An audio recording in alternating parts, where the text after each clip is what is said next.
Is there a witch hunt against Donald Trump? Yes, says the US president, as Democrats ask more questions about his links to Russia. They're demanding the resignation of the government's top lawyer, Jeff Sessions. Did he lie under oath about meeting Russia's ambassador?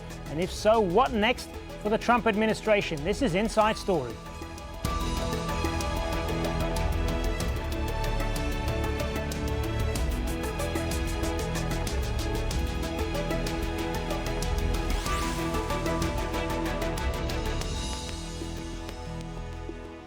Hello and welcome to the program. I'm Hazem Seeker. U.S. Attorney General Jeff Sessions faced a long and contested confirmation hearing before taking office in February.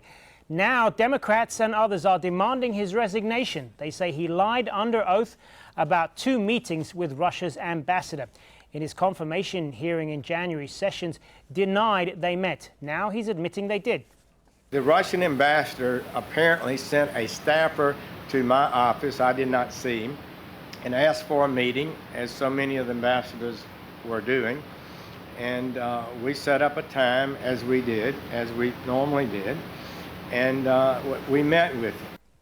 Well, Democrats say Sessions intentionally lied during his congressional hearing in January. Here's what he said back then. I'm not aware of any of those activities. I have been called a surrogate at a time or two in that campaign, and I did not have communications with the Russians, and I'm unable to comment on it. President Donald Trump says the accusations are part of a witch hunt, but the Democratic Senate leader Chuck Schumer says the Attorney General must be investigated. There is enough doubt about whether Senator Sessions told the truth at his hearing to have an investigation of it. And the standard for remaining Attorney General, and certainly for conducting investigation, is not just did you break the law. You have to be above reproach.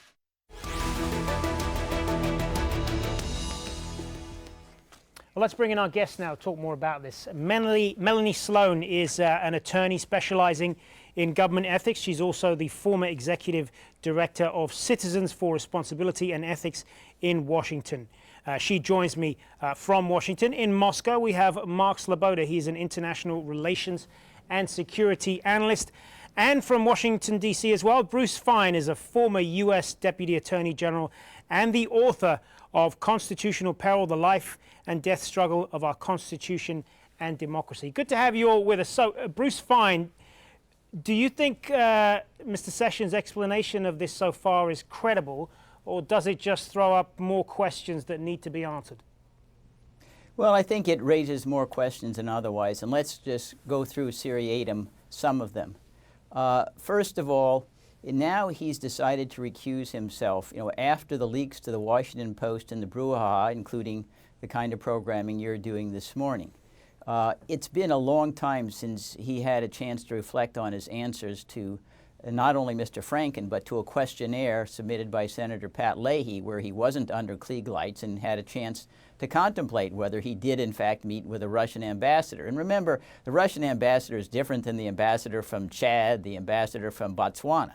It's something that someone would ordinarily remember at that level of prestige, especially because during the entire Trump campaign, Russia was a prime feature because of what things Trump had said about Vladimir Putin and suggesting that the sanctions against Russia might be relieved. It was a prominent issue, especially because no one knew whether he had investments in Russia given his refusal to disclose his tax returns. So it's hard to imagine someone as savvy as Senator Sessions would not have remembered a meeting with a Russian ambassador as opposed to another one.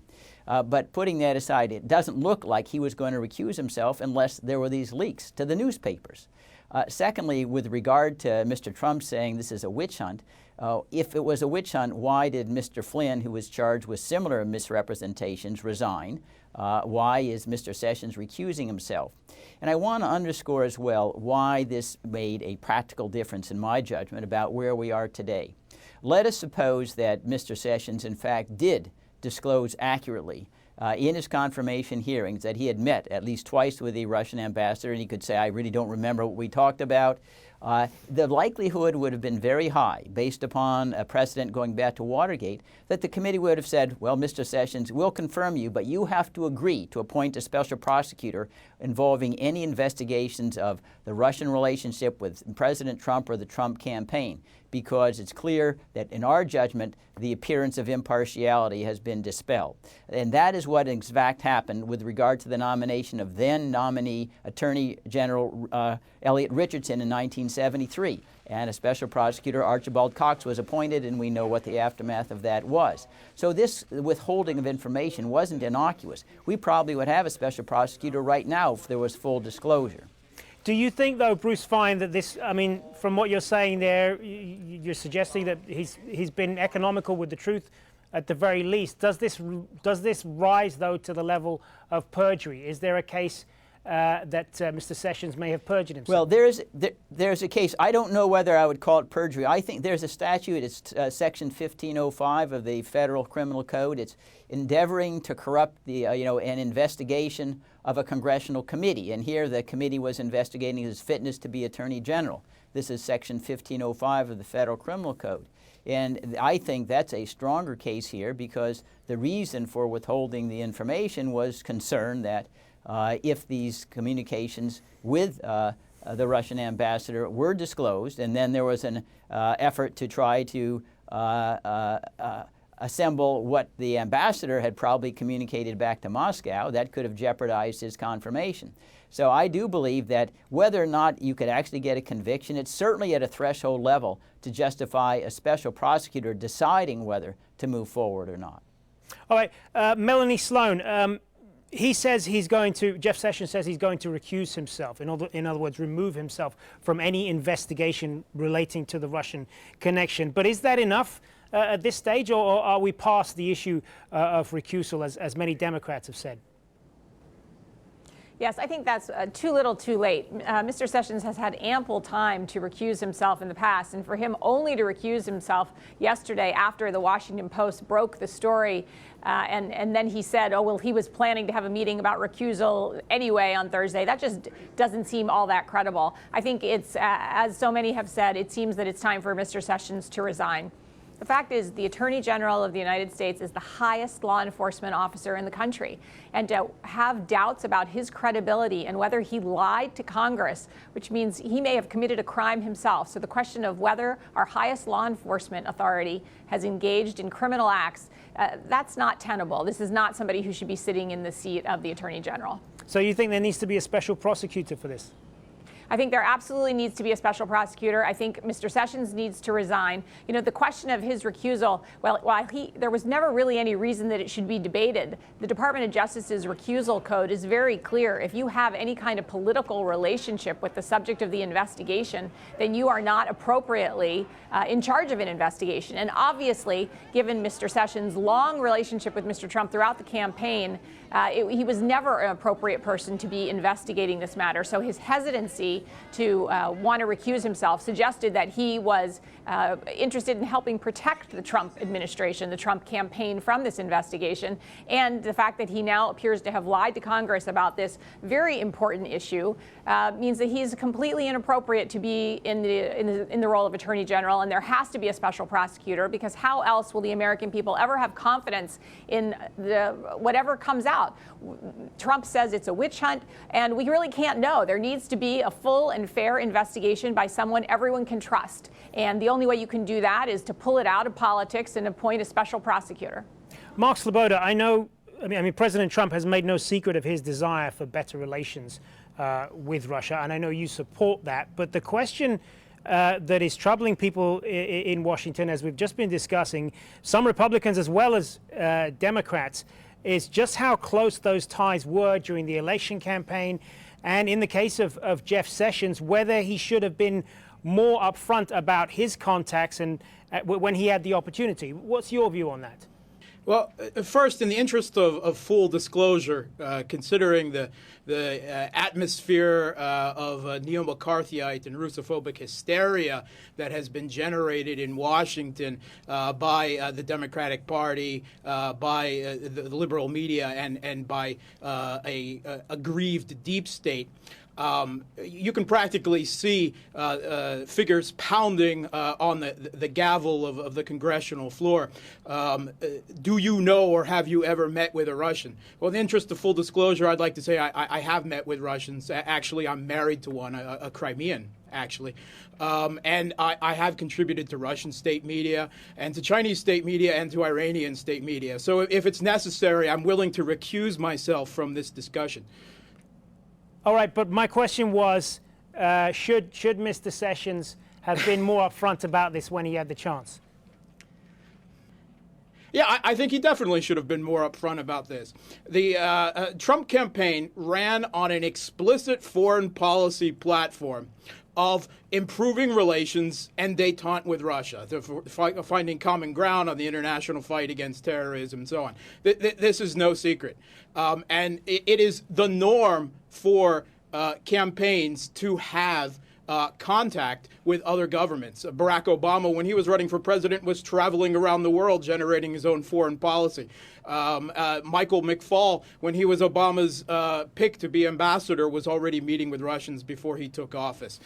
So this is nothing new. This is actually their job. Certainly, Michael Flynn did nothing illegal or illicit, as the FBI has concluded.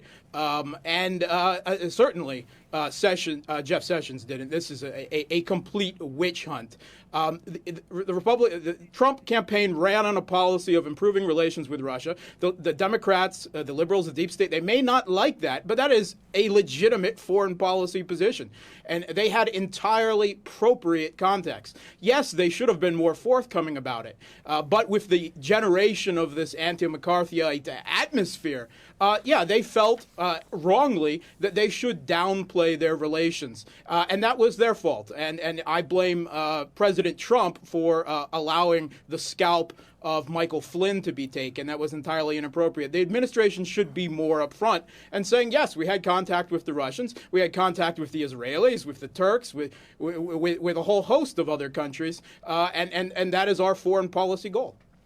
All right, well, let's take a closer look then at the Russian ambassador at the center of this scandal and the resignation of the national security advisor last month. Sergey Kislyak was first a liaison envoy between Moscow and Washington during the Cold War in the 1980s. His focus was arms control. He's also a former ambassador to NATO and deputy foreign minister in the Kremlin. Kislyak has been ambassador to the U.S. since 2008.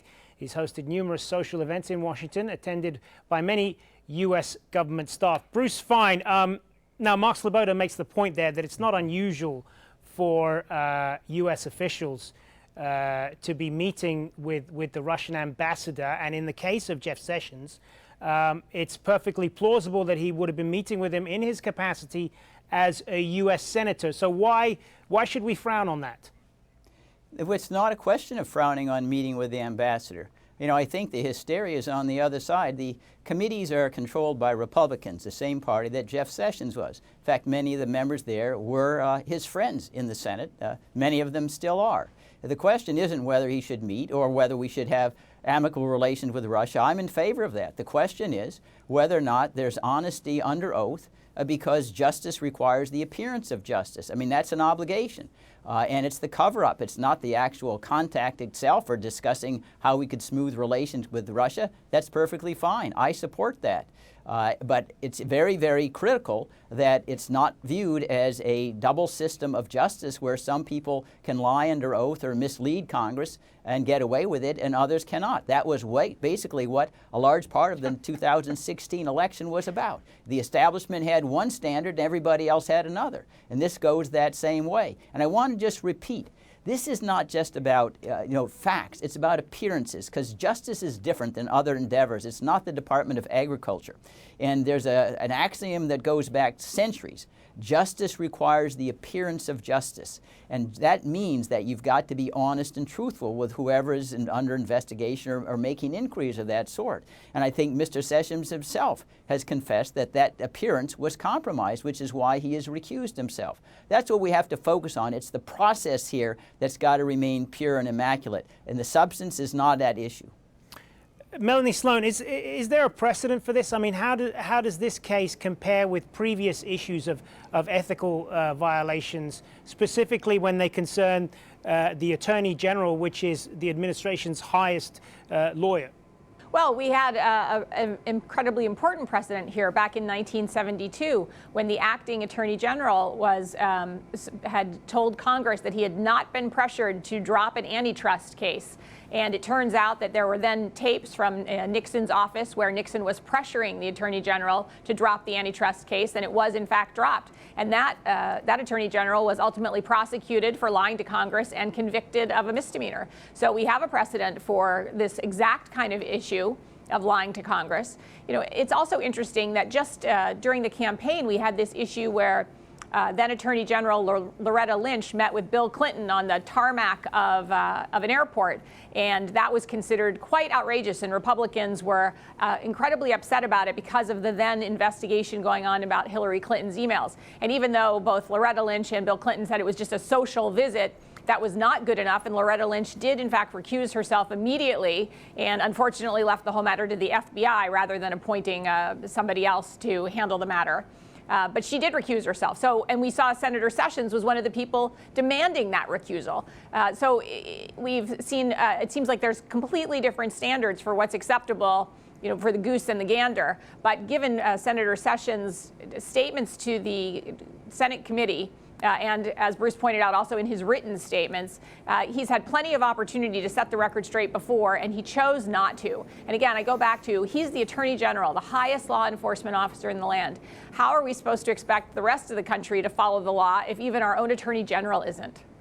Mark Sloboda, we mentioned the Russian ambassador, Sergey Kislyak, earlier. What is your take on the role that he has played in all of this? Well, certainly he is a well-respected diplomat, long-serving. He ushered Michael McFaul in as the ambassador from the U.S. to Russia, and he met with Obama during Obama's campaign to become president, and shortly thereafter, of course. He's considered a cordial figure who is known for his networking and for his strong support of his country's opinions.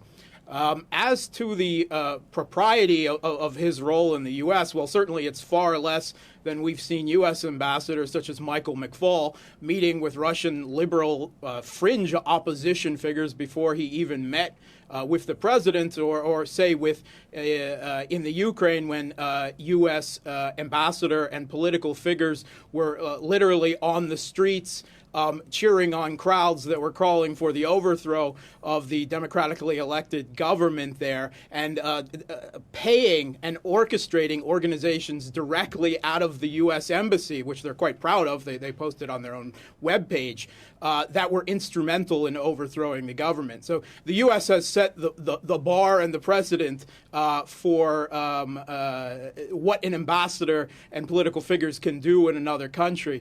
Certainly, I don't think Russia has, or Kislyak has approached anywhere near that. I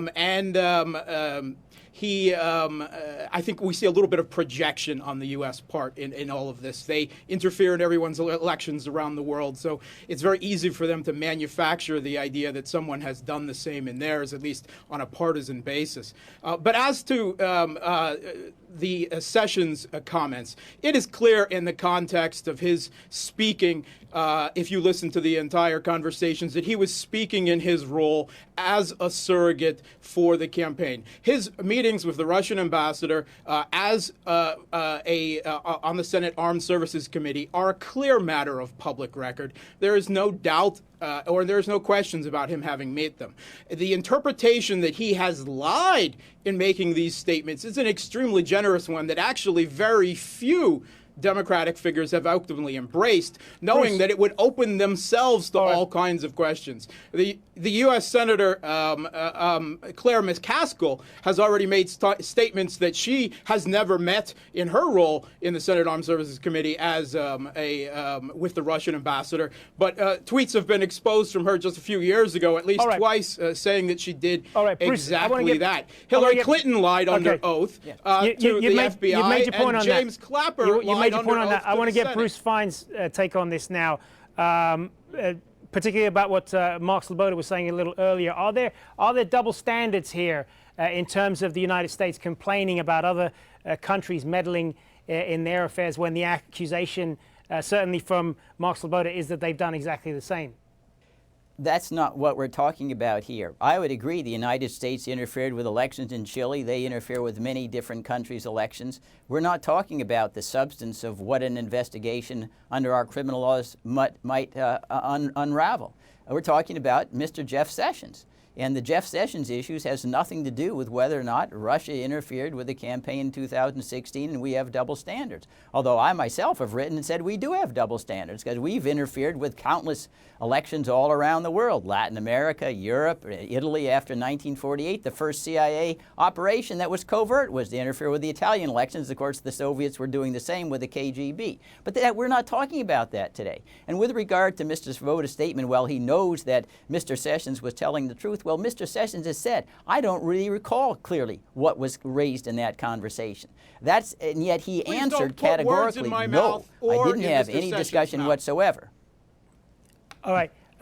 I'm saying what he said at his press conference. His own office said he doesn't have a strong recollection of what transpired in that meeting. And so how can he be categorical? But even putting that aside, the fact is, in my judgment, we need to have a special prosecutor. Process is important here. Although I agree with most things that Melanie said, I don't think we demand resignation right now. In the past, when we had an independent counsel statute, the investigations were run. If there wasn't a decision to go forward with the prosecution, the findings were placed on the record. The American people, the Congress could make their own evaluation. And I think there are too many ambiguities, unknowns at this particular time to decide whether he needs to leave or not. He obviously could voluntarily leave if he wants to because there is a cloud. Melanie Sloan, how damaging is this going to be for the Trump administration the longer this goes on? Is he going to have to essentially cut Jeff Sessions loose at some point, the same way he had to do with the National Security Advisor Michael Flynn? Well, I wouldn't be surprised at all. I mean, he had total confidence in Jeff Sessions yesterday, but he had total confidence in Mike Flynn until he announced that Mike Flynn was fired. But then he blamed the news media and called it all fake news. And I would expect we'd see a very similar trajectory here, that if the stories keep up and if there continues to be this call, and that seems very likely given that there seems to be new facts coming out about this issue every day. If that keeps up, we could see Jeff Sessions being forced out, and we could see then Mr. Trump blaming the media for all of it. But this is a huge distraction. Just a couple of days ago, Mr. Trump was finally had a speech before a joint session of Congress and had been given some high marks for that, really just because he managed like a normal speech, which is unusual for him. But that alone gave him some good press, and then immediately that was stepped on by this new distraction. And it seems like the Trump administration careens from one crisis to another, and at some point they're going to want to try and put this behind them. And that may mean Jeff Sessions has to go.